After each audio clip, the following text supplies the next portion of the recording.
Welcome to Dodger Fan Weekly. I'm Adele. And I'm Annadelle. And we love the Dodgers. It's an exciting time for Dodgers fans, folks. It is. This is the first time in like 5 years that I'm watching a game and we're down by a run and I am not worried that we're not going to win this game. I know. They're coming back. Yes. And, you know, we just played 4 series with the Nationals and the Reds and the Indians and the Mets. And last week we talked about run differential. Yes, we did. We outscored those teams 104-57. What kind of run differential is that? That's a big one. Like 47 or something like that. So yes, and it's not, you know, and they're setting the table, right? Runners are getting on base and then the guys are getting up and hitting home runs. The home run thing guy. is pretty exciting. It's not everything, obviously, because we can't get 10 runs if we have nobody on base. Right. So, but you know what? Home runs, not only the Dodgers are hitting more home runs, the entire Major League Baseball is hitting a lot more home runs. Kind of makes you go, Yeah.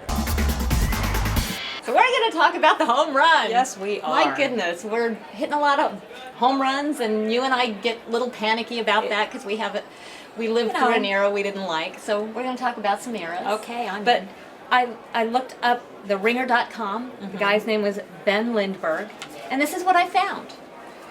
This year, as of June 14th, 2,395 home runs have been hit so far. And that's a lot. We are on pace to beat the record from the year 2000 by 300 home runs. And that number in 2000 was 5,693. That's a lot. That is a lot. 2,000. And so I wanted to find out what he thought the reason for it was. Okay, so did he say it's because it's hotter? No. And the strike zone's different? No. Not extensive PED use? No. Pitchers are throwing faster? No. Well, pitchers are throwing faster, but he says that's not why we're hitting more home runs, because home runs have to do with the speed of the batted ball, the batter, in other words, and the ball construction. Okay. So it's what the batter does with the bat, Right. and how the ball is made. Okay. So he had some tests done with the ball.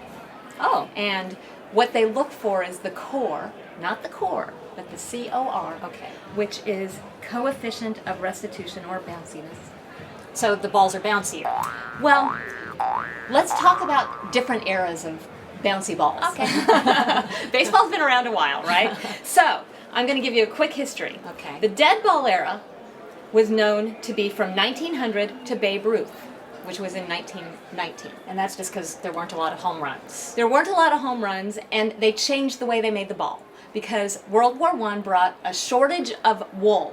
Okay. So the baseball manufacturers went to Australia to get Australian wool. Australian wool was springier. It made the balls bouncier. Okay. So it became from the dead ball era to the live ball era, right? And so Babe Ruth led the way in 1921 to take notice of the bouncier ball. Oh. And he adapted his swing. Okay. So that leads us to, there were changes here and there. There was the steroid era. But they've always made the ball essentially the same way. Yeah. Essentially. And so now we're in the air ball era, right? And that's because we got a new ball in 2015. And so the new ball has a higher core, bounciness. COR, right? bounciness. The seams are a different height. Thinner thread. Right? Not thinner, maybe tighter or laced differently than it was pre-2015. Right.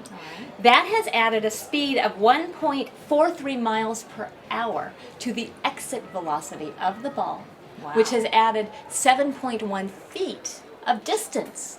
Which is a lot because it can be a fly ball out and suddenly 7 feet is a home run. Right, so more people are hitting home runs. There are more home runs. They've noticed a difference in Japan, in Mexico, in the minor leagues, and also with players that don't hit with as much power.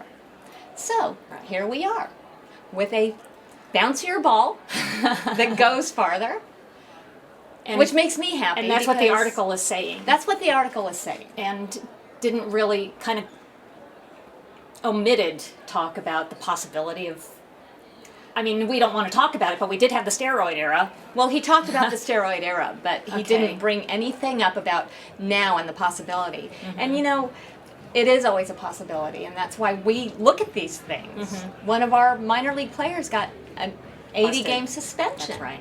So it's not over. It's not away from the Dodgers It's not either. away from the Dodgers now. So, Right. but we in our hearts think it's just the greatness of It's the juiced ball. Yeah, exactly, exactly.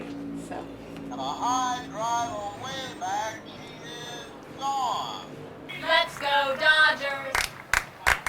It's almost time for the All-Star game. Yes, Corey Seager, Major Leaguer, Rookie of the Year, ain't gonna be on the team because Well, we can't see him. Nobody's voting for him. Not enough Because it's people East Coast anyway. bias. Do you think they don't watch us in the East Coast? Well, LA fans can't see him either. That's part of the problem. That's I true. think I get Sportsnet LA, and I was watching it the other day, and Earl Hershiser is asking all of us to vote for Corey Seager. Well, all of us that might be watching will vote for Corey Seager. That's right. Well, Bill Shaken wrote an article this week, and he said that Sportsnet LA averages 79,000 households that are watching it, right? So Earl's talking to 79,000 of us. Earlier this year, they put the Dodgers on KTLA, over the airwaves, free TV. 378,000 households tuned in. That's 310,000.